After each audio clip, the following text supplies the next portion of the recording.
Der Johannes war einer der Nachfolger von Jesus. Nachdem Jesus in den Himmel ist, hat er den Menschen viel von seiner Liebe und der Hoffnung erzählt. Eines Tages war der Johannes am Betten. Da hat Jesus ihm eine Vision gegeben. Ein Bild von der Zukunft.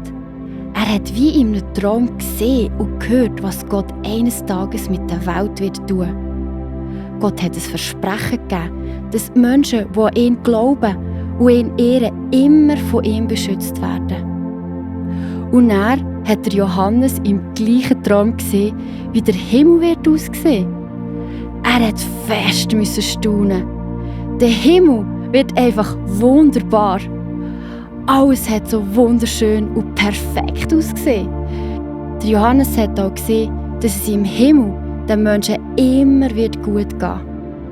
In der Bibel steht, es wird keinen Tod mehr geben, kein Leid und keine Schmerzen. Nie mehr wird man Angstschreien hören. Was für ein wunderbarer Ort, denkst du dir sicher? Wenn du dir den schönsten Ort auf dieser Welt vorstellst, dann kommt dir vielleicht der Europapark in den Sinn. Oder eine Insel. Oder dein Lieblingsferienort.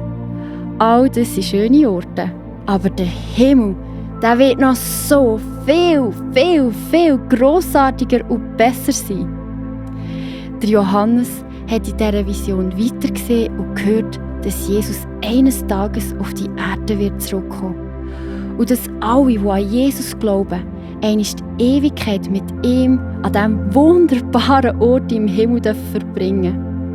Der Johannes hat gehört, dass er allen Menschen weitersagen soll, dass sie parat sein und am Glauben an Jesus und Gottes Wort festhalten.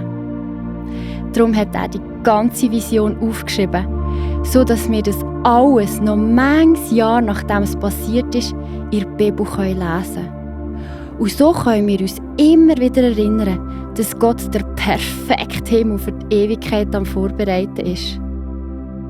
Auch du wirst den perfekten Platz haben an diesem einzigartigen und wunderschönen Ort.